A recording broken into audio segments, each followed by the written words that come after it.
So normally we do an annual one every December. It's kind of a mark on the calendar for the sector. As everybody knows, the solar sector moves quite quickly. So we thought it was about time that we started doing a mid-year analysis, especially as we're looking at some changes in the sector now.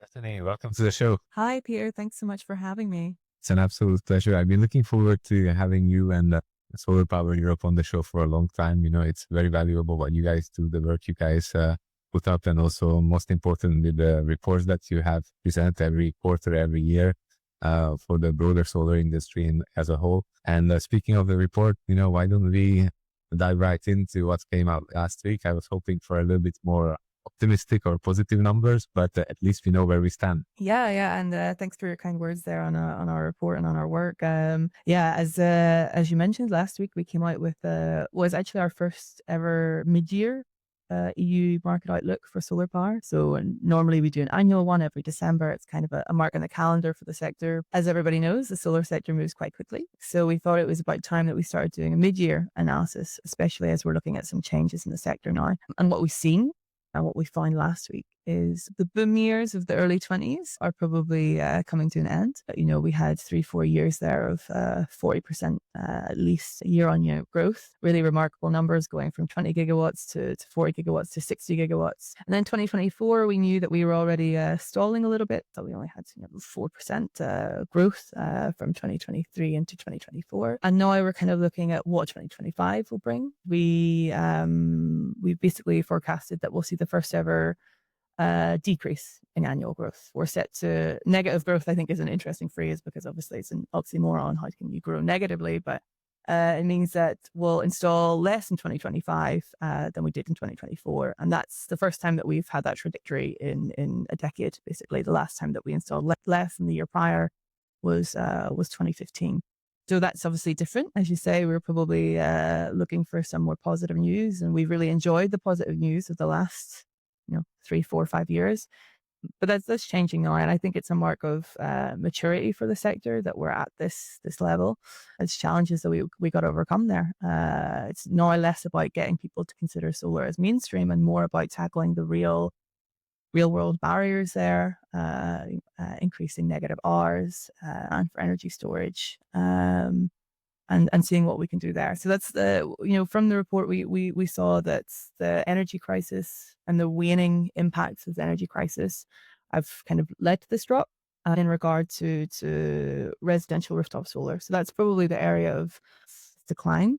Obviously, citizens feel less inclined to install solar because they don't have the weight of the energy crisis behind them.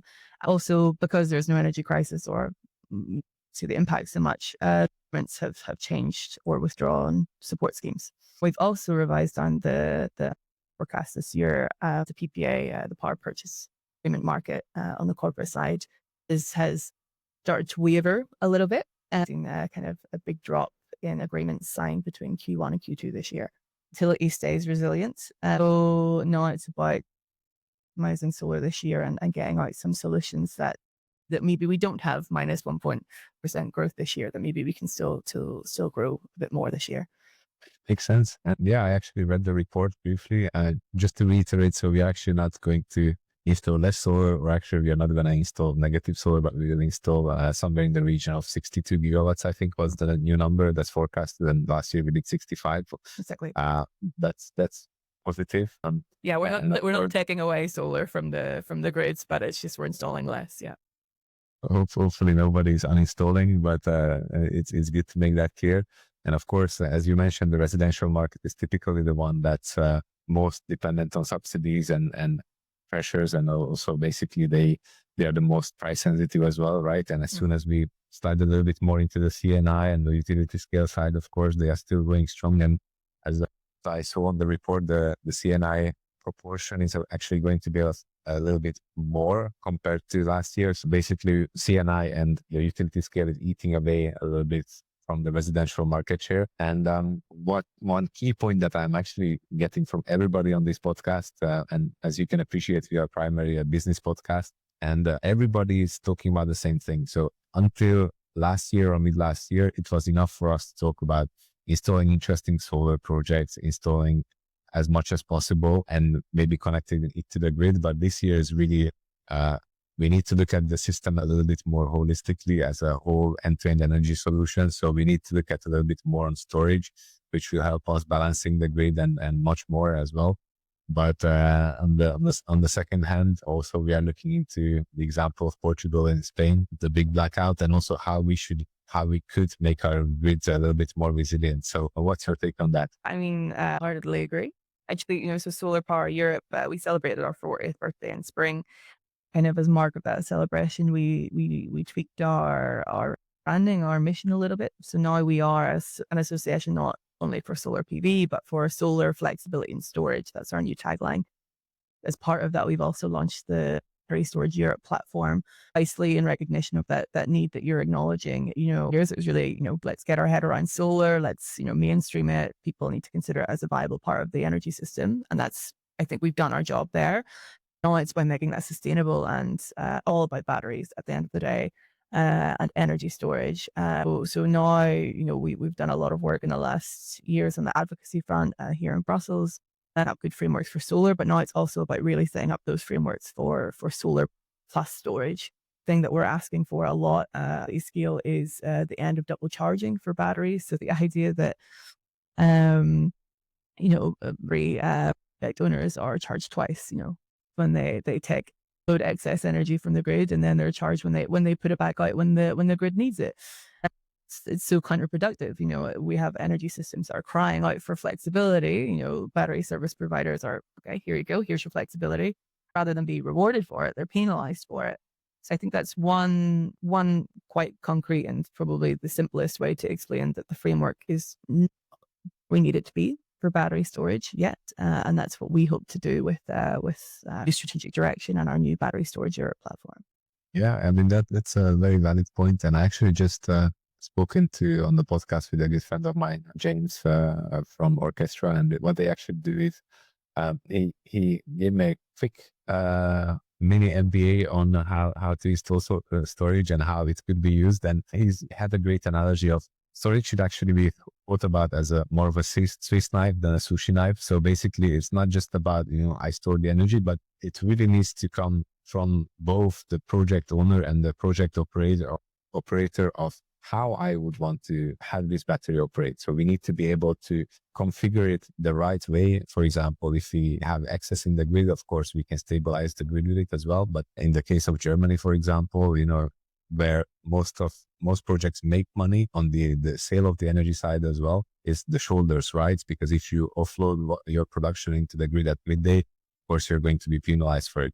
So it's actually kind of shifting the whole system a little bit. And I think both grid operators and also project owners need to think a little bit more broadly about the system as a whole, and maybe also do a little bit of reflection on how my system currently operates, but how it could be operating in a more optimal and efficient manner as well. I mean, absolutely. And you can see that it's that real mindset shift of, okay, 5 years ago, it's just add solar to the grid. They can be oriented to south, perfect. We just get that big whack of solar energy in the middle of the day.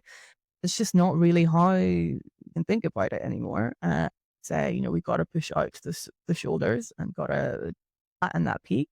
Something that you see in auction design as well, and that's something that's contributed to the resilience of the utility scale sector segment in the last year or so. There's like Germany, Bulgaria, these auctions that incentivize flexibility solutions, and for those projects developers who are thinking about it slightly differently, and who are thinking about not just pumping energy into the grid, but doing so at a time that makes sense for demand, and that's going to their business case ultimately. Indeed. And when we are talking about the whole Net Zero Industry Act as well, what has changed maybe in your mindset from the perspective of Solar Power Europe, and also maybe on the policy side since last year, and how has that shifted in 2025? And I mean, it's important to bring up the Net Zero Industry Act, because I think that brings up another part of value chain. So Solar Power Europe, we represent over 300 members, and they're manufacturers and developers and researchers and asset managers and everything around that and in between.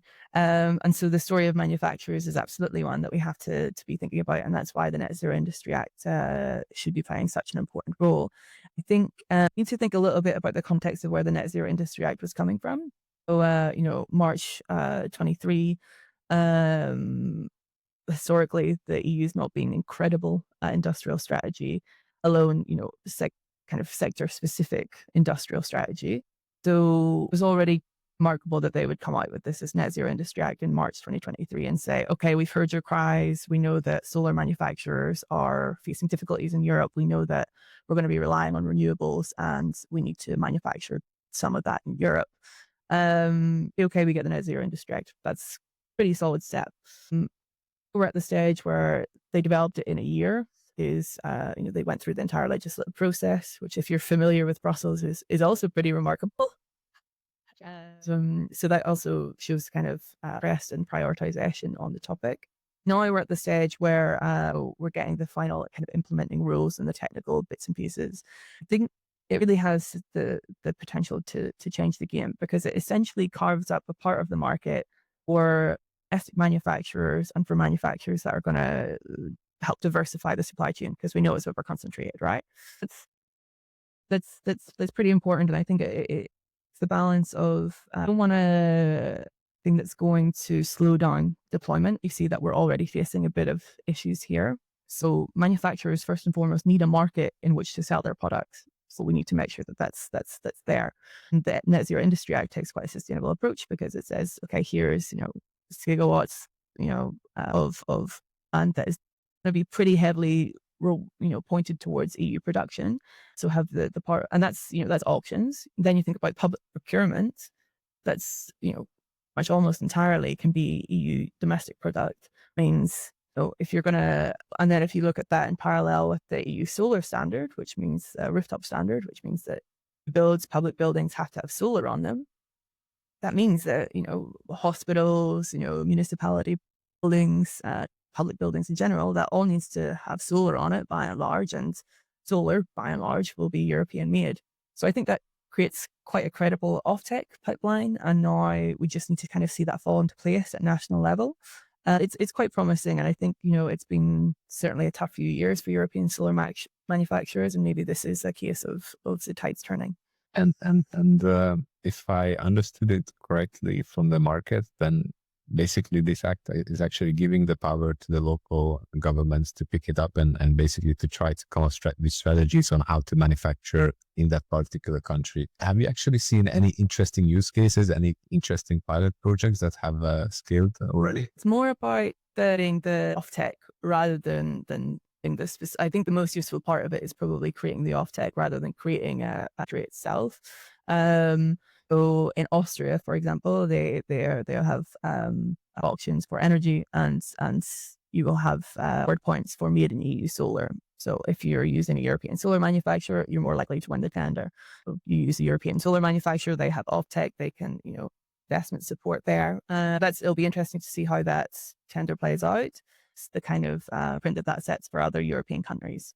Say, these kind of last rules are just being fine-tuned by the EU, and now the member states are really starting to take it up. So I think we'll be able to give an assessment for that in the next 6 months or so, and see exactly how that's landed. Indeed, and it would be nice to see something that's working and that's scaling rapidly, to see some quick wins, because on the previous episode of the podcast, I was actually talking to Dr. Radovan Kopecek from ISC Constance. So he's an expert in manufacturing, and we were bouncing some ideas based on this Made in Europe strategy. And, his recommendation and suggestion would be to actually try to collaborate with the Chinese, to try to either license the factory layout or the actual technology to be able to at least cover our own demand, right? Because this whole manufacturing side of things is not just about being green and meeting the Net Zero Act, but it's more about also energy security. It's more about geopolitics a little bit as well, but really, keeping our grid secure, right? Because if all the components are made somewhere else, it's quite easy to cut us off and turn off the whole grid, right? Oh yeah, I mean, we also came out with a report there in May or end of April about cybersecurity. We have recommendations on that.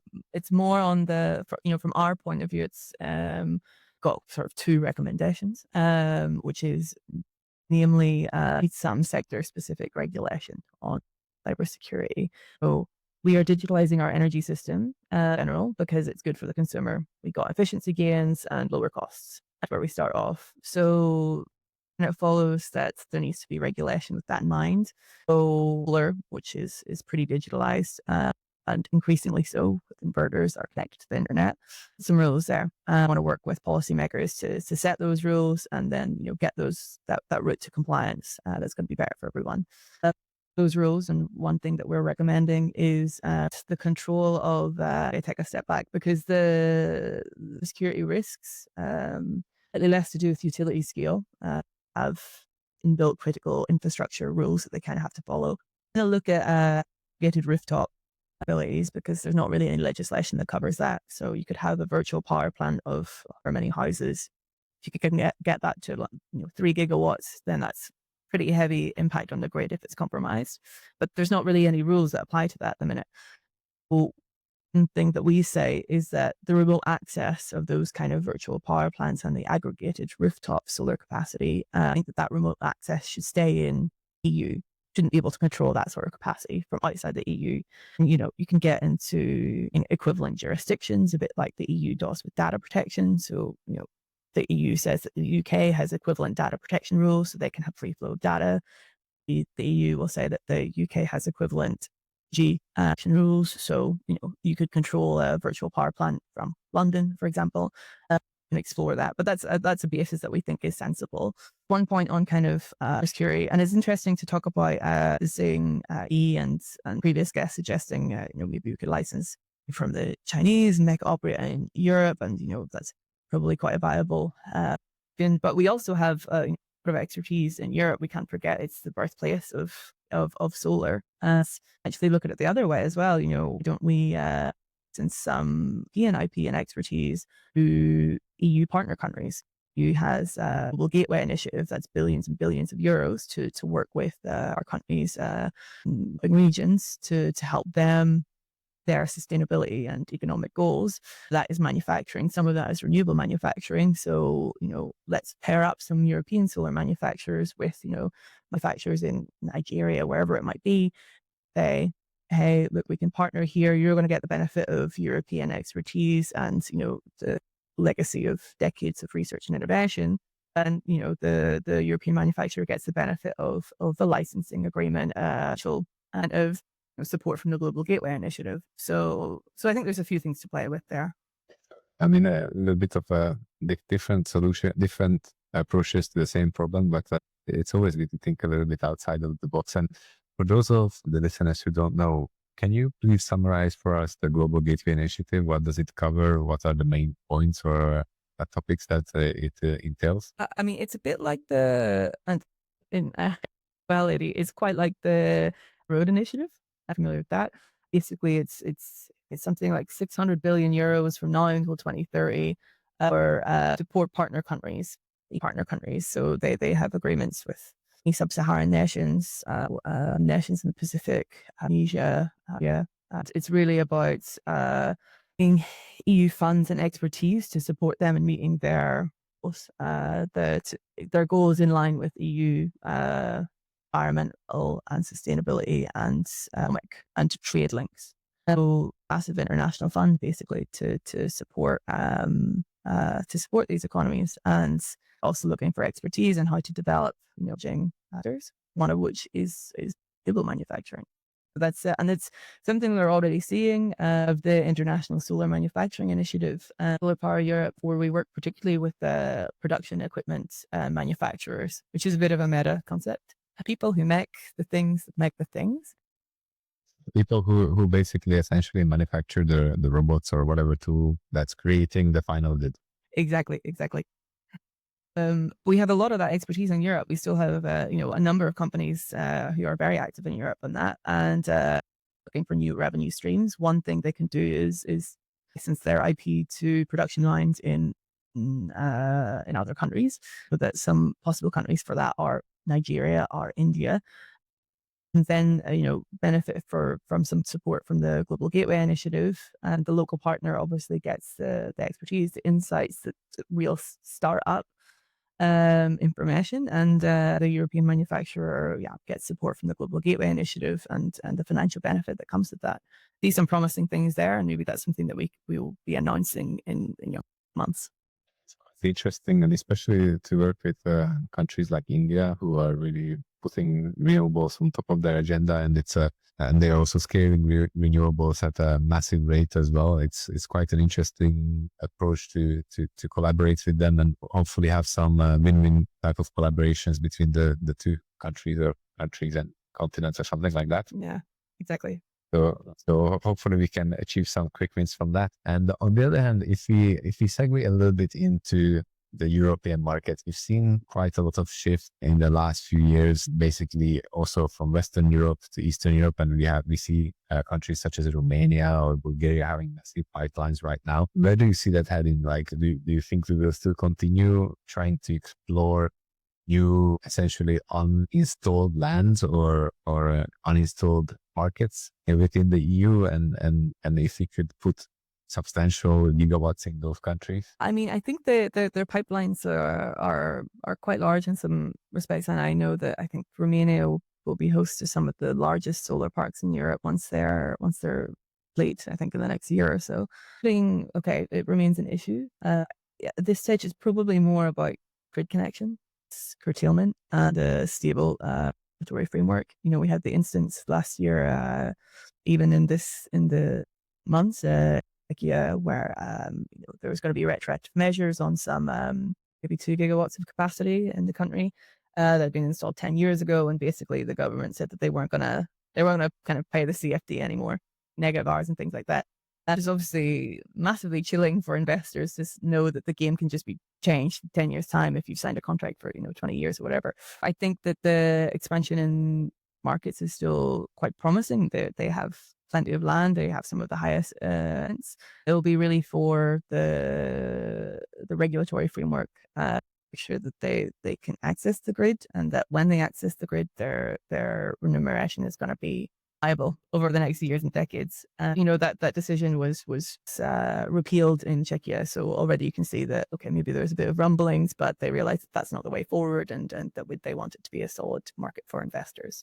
Of course, and if you're talking about the finance side of things, that's one of the critical elements, right? The money moves the whole machine, and then we have high interest rates already, so it's also slows down innovation and slows down investment in innovation. And if we don't have a fair playing field, then if the rules are not kept and the conditions are not met, then of course it's going to be massively detrimental to both investors and the market in general. I mean, and then at the end of the day, it's not good for the country or the region. You have less renewables, you're going to be more dependent on imported gas, which has a knock-on effect on the whole economy. It's always advisable to get the renewables right in the first instance.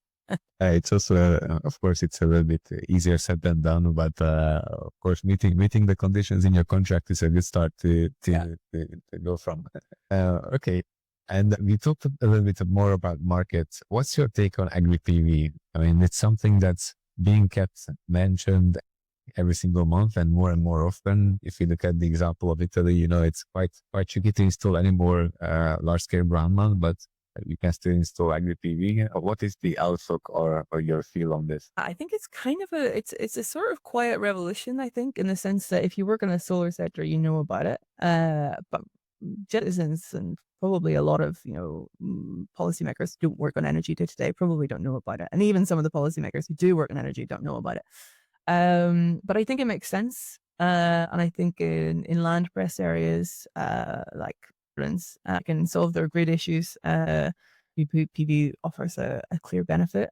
I think we'll only see it grow. It'll be interesting to see what motivates that growth, because the solar generation is one part of the puzzle. Actually, when you look at some of the most successful use cases of it is climate adaptation.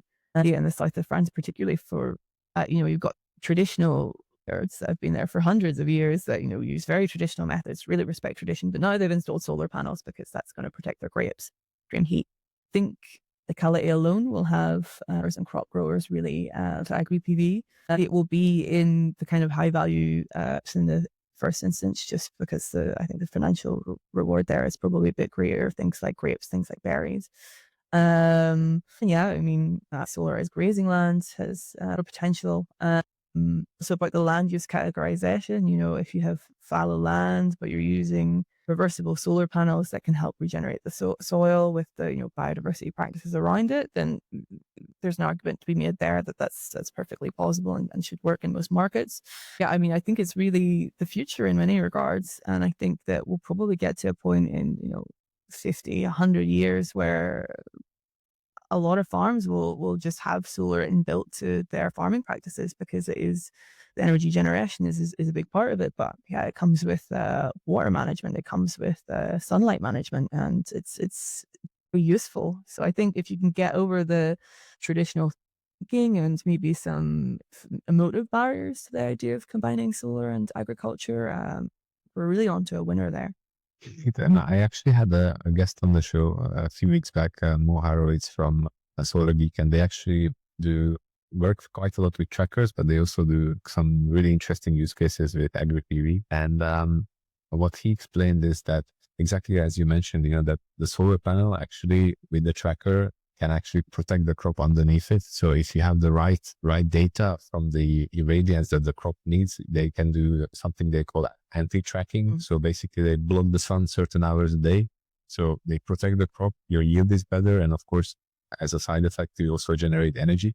So that's going to be an interesting use case.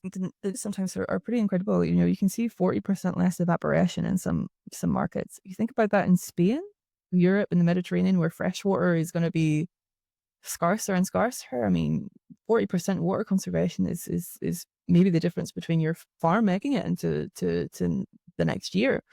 I think that, and then the other side of I think water, the nexus between water management and solar is going to become quite a thing, by the way, because we even see tests now of people using solar panels to collect rainwater in the winter months, and they store it and they clean it and then they use it sometimes for irrigation, often to clean solar panels, or to just generally be kind of almost grey water.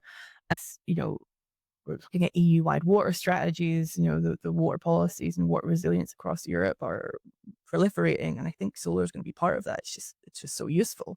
Yeah, that's also a crazy idea that doesn't really come up often, to create water from solar. And on the other hand, as you mentioned, if you look at the Mediterranean, in Spain, in south of France, in Italy, it's getting hotter and hotter every year. I was just there about a month ago and it was really hot. Yeah. In the 40s, and that trend is going to continue. So the question is, what are we going to do about it? How are we going to tackle this? Exactly. And well, answer would be solar as part of it, at least. Maybe if we segue a little bit into your personal motivation, but how did you end up in solar? Like, why did you choose this path? So I've been at SolarPower Europe for 4 years now, 10% of its lifetime.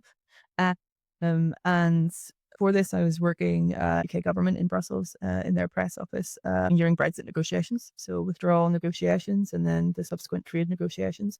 Quite a different topic to solar. Energy was part of it.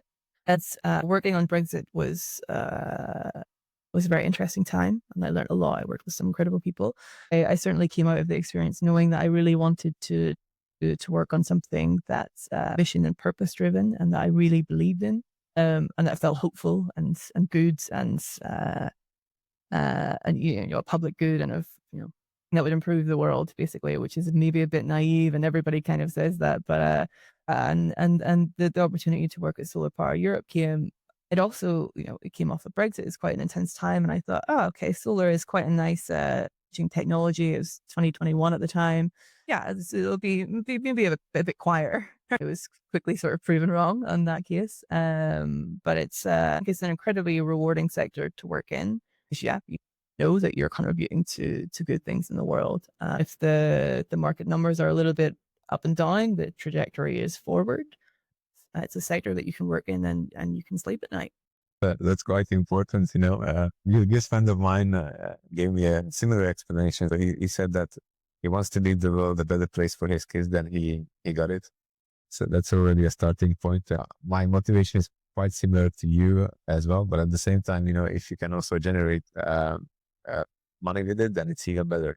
So you're doing good for good, and you're also making a great living out of it. Then of course it's a win-win-win. Exactly. I mean, doesn't pay the bills. So if you can feel good and pay the bills, that's really you're onto a winner. And indeed. And if we segue into, we mentioned technology quite a bit along this podcast. What's your take on AI and its applications in solar, both in Europe and maybe globally? I mean, that's a it's a big question, right? It's what everyone's talking about. I think that there's probably going to be a lot of applications in terms of PC finding already have some great he's working in the space where they kind of help you find the best siting for your project, and then they can also they can make recommendations along with that orientation, various components of the utility park. So I think we'll just see more and more efficiency gains there as a part of it. A big part of it, then once you kind of into the generation phase, it will be management grid support, input when you output. Hopefully that can change. Yeah, I mean the general efficiency gains I think will be pretty enormous. Yeah, you also always have to balance it with the environmental footprint of AI, where its application is going to be, the most ethical and the most useful. So AI for AI's sake sort of thing. Yeah, it'll be interesting to see where it goes. I know that already some companies are using it to solar plants and model revenues, and I think it will be. And see where it goes. For sure. And I mean, this is one of my favorite topics. I'm actually doing a lot of reading around it. And Really tell me better then. in the US, the interesting thing is that, they still try to separate the use case of renewables and AI. And it really needs to work hand in hand because it's the cheapest form of energy generation, period, first of all. And secondly, of course, AI as it is emits a lot of carbon, but if we can generate a flywheel that's, generating solutions at 10 times the speed that we were able to generate before, then of course, as the flywheel spins, we will be able to find solutions that will solve bigger and bigger problems. So at the end of the day, hopefully we will be able to gain more efficiency, both on the solar and the technology front as well, and to be able to capitalize on that. I mean, we're looking at the PPA market at the minute, and it's kind of slowed down or wavering, and the growth of AI, these data centers, they have enormous demand for energy. So I know already in Ireland, they've kind of projected some planning for data centers if they can't prove that they're going to, add on extra generation capacity, so they're not going to stress out the grid, and that's a solar use case in my view. It's true that it could also get to the expansion of utility scale or CNI scale solar. Actually have a doomsday scenario for this as well. So why people should install solar on their house at least. Basically, if we look at the financial markets and if AI will be able to kind of outbid you as a homeowner, right? And consume all the energy that's being generated at a particular moment in time, then you better have solar, at least for your consumption as well, because you really can protect yourself and you can be operating your own household at least in a sufficient manner, even though if you're outpriced of the market, right? Because this can also happen. Of course, there will be regulation, etc., to protect this from happening. I mean, It's a possibility. it is a possibility. I mean, I hope it's not one we come to. The would intervene at that stage and ensure citizens get access to electricity. But I mean, you'll feel better for having solar on site, even more so if they have solar and storage. I mean, still the use the caveat that needs to be able to go into island mode if there's a break from the grid and everything like that. But yeah, I mean, the psychological safety of having solar and storage in your home, I think, can't be underestimated. I mean, I think that's also what drove a lot of the boom in 2022, and probably why we're seeing the decrease in residential solar at the minute, because people don't feel the psychological pressure of wanting to have the energy independence. Maybe the AI boom will drive that pressure again, but hopefully we can grow for slightly better reasons. For sure. And Yeah, I think at the time of the sort of energy crisis was waning, we had we had the REPAR package and things like that, and a lot of the outlets really wanted to do this on how Putin was driving the energy transition. But I think that's I think if it wasn't Putin, it would be some other external factor. I mean, the fact of the matter is that, Europe imports a lot of energy and it shouldn't. So we could come to drivers for renewable energy without looking at the despots, any positive titles. And indeed, and of course, I mean, it's just a joke, but there is always, us humans, we don't really understand exponential growth and exponential change. So that's why these kind of situations are the ones when people are faced with an exponential and they adapt to it and they need to adapt to it. Otherwise, it's linear growth and linear change, and you always need a catalyst to take the next huge jump forward, right? So let it be AI or energy security. It's always the case that we need to be pushed into a corner to really find a great solution out of it. I also think, I mean, I think if you look at some of our great advancements, that's probably true. If you look at like what humanity can be capable of just for the pursuit of being better, we got on the moon in the 60s. We can put solar panels in every household. Eliminated polio. We could do that. I think that maybe that's just an optimist view of the world, but I think that we can push for better and fight a negative catalyst. I also think the best time to prepare for crisis is not during the crisis. We have this potential slowdown of the market now because, okay, the energy crisis doesn't feel so acute now, but volatility is inherent to fossil fuels. So it's not a matter of when, then, like if we have the next crisis, it's when we have the next crisis. And the best time to prepare is now when we are, a bit more stable. Yeah. So let's that some decision makers out there have the same thought process on preparing for crisis. And that's one of the goals of this podcast. But speaking of fossil fuels and renewables, what's always fascinating me is the rate of adoption of renewables in the Middle East. They have all this oil that they are living off for decades, and but the uptake and the speed and the execution of installations, and it's just incredible. Yeah, I think it's is it UAE that will basically have a 2020 like 24/7 solar plant. They'll install enough solar and batteries. And I think it's massive capacity. I think it's over a gigawatt. And yeah, it's remarkable that that's happening in a petro state. Why why isn't Europe doing the same when we don't have the petrochemical resources to draw on?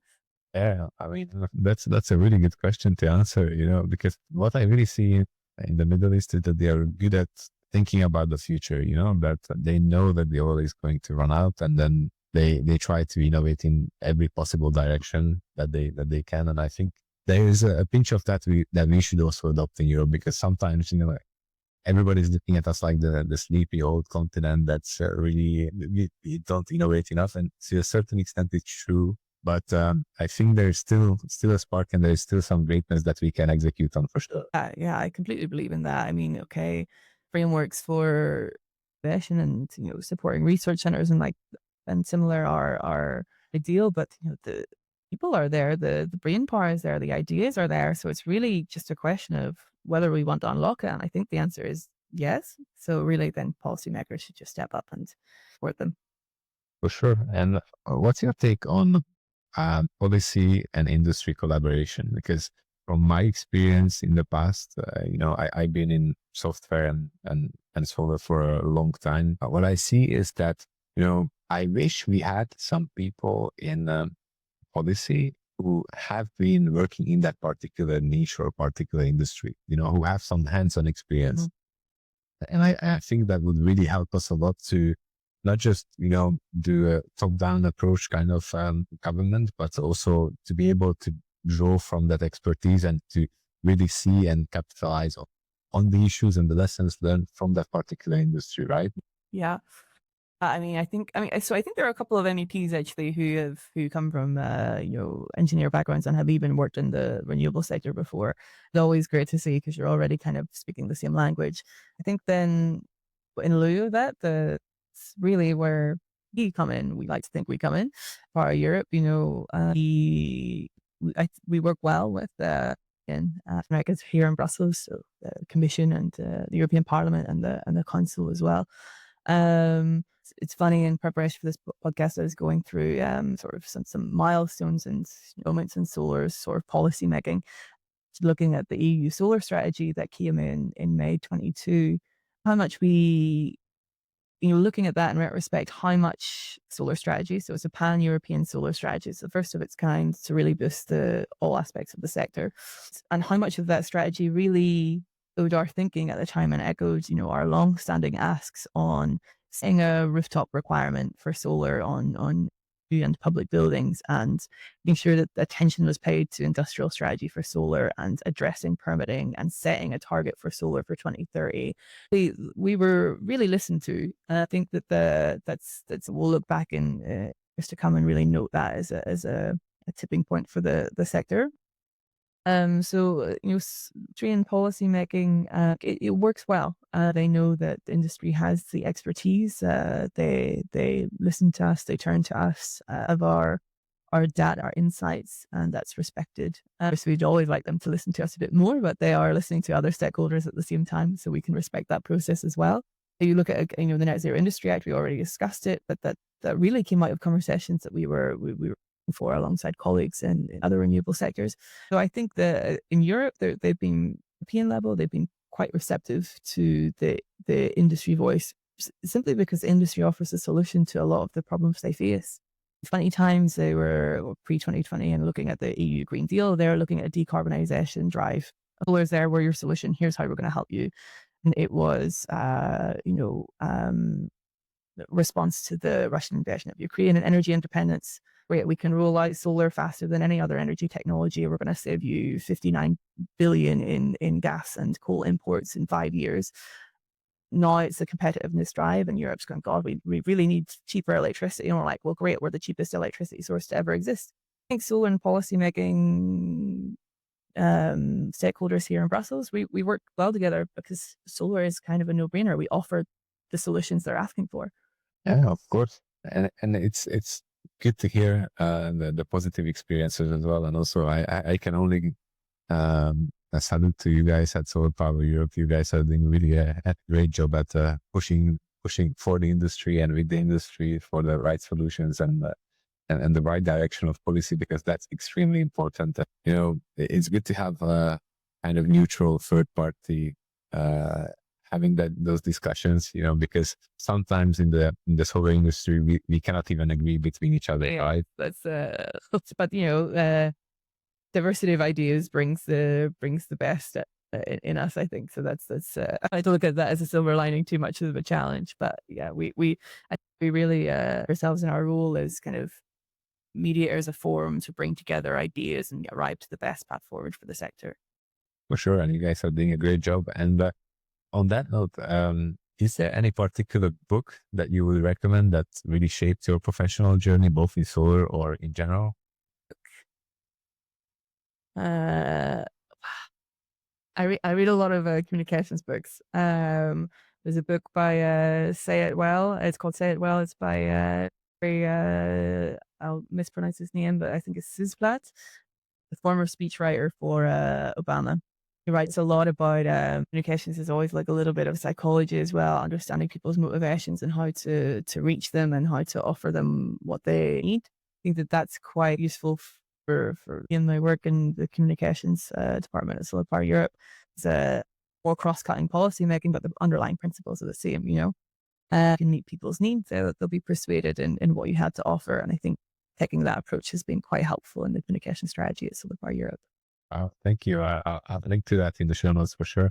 And that's going to be useful for me in sales as well. It's all about psychology, right? Yeah. And also meeting people's needs. So it's also along the same tracks, but very interesting. And Bethany, since we are coming close to the end of our time, I have two more questions for you. The first one is, if you had a magic wand and you could find a solution to one particular thing in solar today, what would it be and why? It's just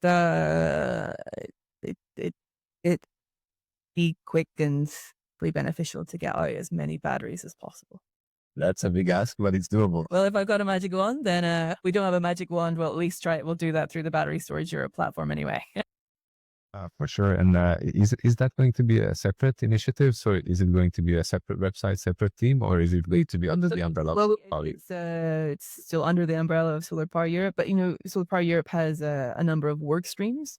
That's kind of 10 different areas. This is really kind of a work stream on steroids. So actually, it has its own site and own kind of identity.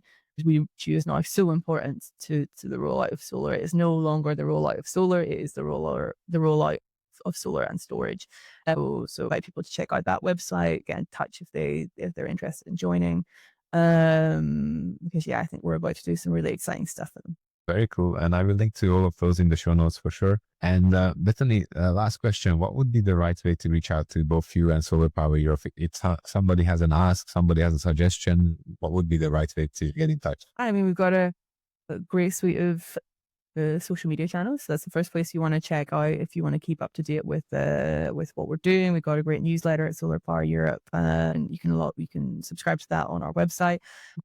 To find me, I mean, I was giving Blue Sky a go, but I think that's quieting down now. So LinkedIn's probably your best bet. So Bethany, thank you very much for sharing your knowledge. This was super exciting, and I can't wait to do this again. Thanks so much, Peter. Cheers.